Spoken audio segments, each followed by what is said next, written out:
The last feature to talk about for this update is the auto clip stitches. So this is something that is a pretty powerful tool, and it's hard to kind of see how you will use it. It's one of those things that you wouldn't use very often, but it's very handy for specific types of projects. So you can see on the screen here I have the word love, and this is using like a gradient fill, and it's using two different colors. So we have like this kind of light greenish blue color, and then you have this more maroon color here. And what this auto clip does is allows you to remove stitches underneath, but you can continue to reposition things and get them where you want.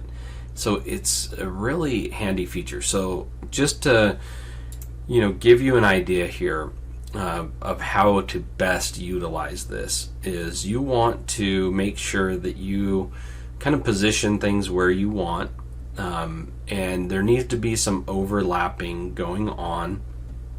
But really what you need to pay the most attention to is how things are layered. So if you're going to have some overlapping, you want to make sure that in the sequence view you have it set up properly.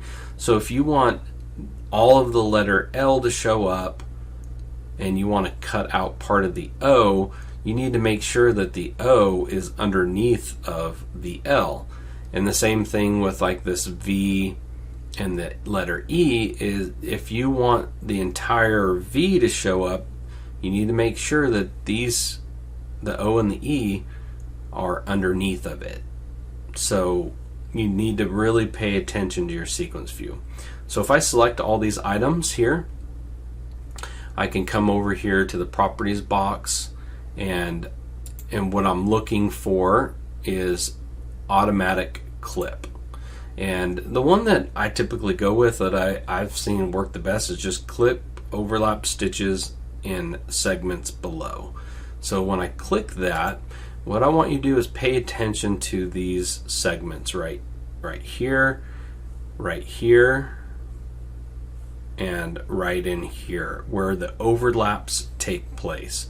So let me go ahead and hit apply, and then I'll select off of it. And what you're going to see is, if I click this letter L and I move it down, that it is clipped these stitches underneath, so that it isn't adding that bulk there. If I select this V and I kind of move it up and out of the way, you can see that it sliced the O and it sliced the E.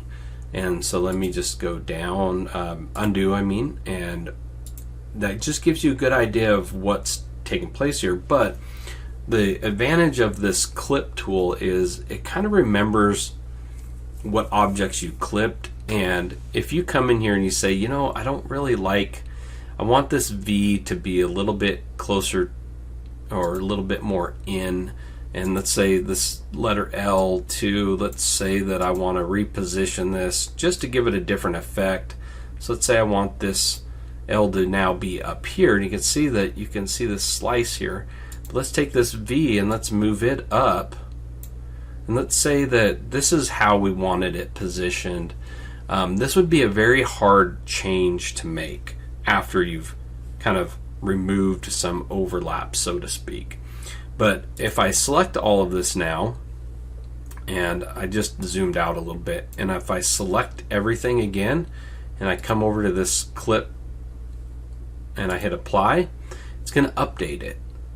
So it's going to now update it and show me the proper cutout. So it allows you to move things around, kind of remove overlaps, but if you don't like what you saw, you can actually go back in, make a change, and then reclip it, and it will adjust. So it's a very powerful tool when you're doing things like this. But like I said, it's very unique, and you would only utilize it for very few projects probably. But like I said, the ones that you can do, like this word love, that have these overlaps and you want to be able to make changes to it, this is a great, powerful feature. And this is not an easy thing to, if you made some changes and you removed overlaps, if you wanted to reposition things, it would take you quite a long time to do it. So just keep that in mind. It's a very handy tool for a very specific purpose, and it's probably not something you'll use a lot, but man, does it come in handy when you really want to do something like this. And if I hit undo, I'm going to take this back here. So if you want to play with this yourself, you can see that I have this back to normal. What this was just artwork. That's how this started out. So I went to custom shapes and I went to the easy art, and I just brought in each letter. So they came in as artwork. You can see that here. It's just a piece of artwork, and I moved them into position to have some overlap to them.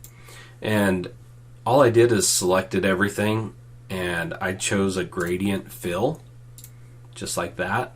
And that's all I did. So if you want to replicate this, just bring in some artwork letters, and you can fill them with whatever you want, just a regular fill stitch or a gradient like this.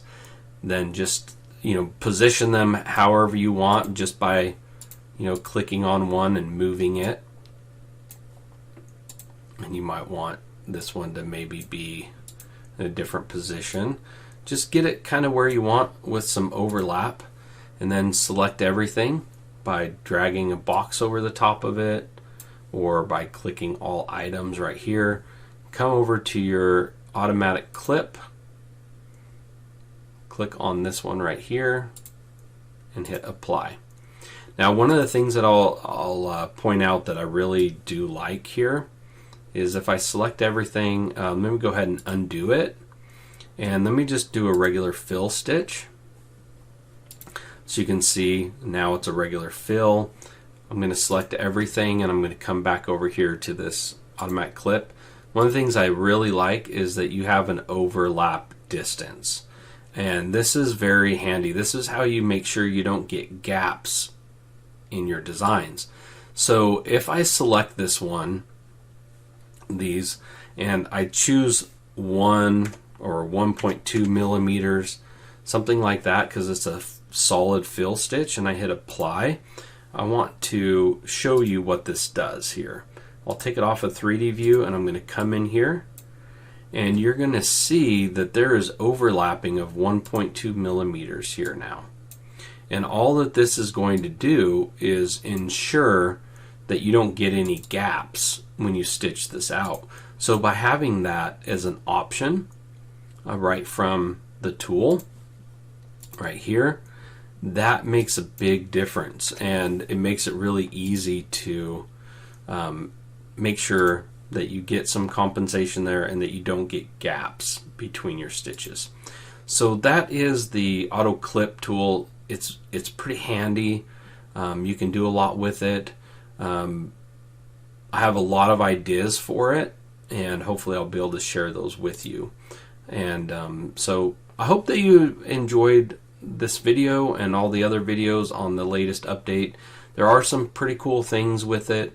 They are kind of specific to different tasks, so they may or may not apply to you, or you may or may not use them, but like I said, for what they do and with the tools, they're very powerful, and they're going to really help a lot of people to have a little bit more control, like with the applique, the rotation, the ripple fill, backstitch. I mean, there's a lot of things here to work with, and I hope that you've enjoyed these videos, and we'll see you next time.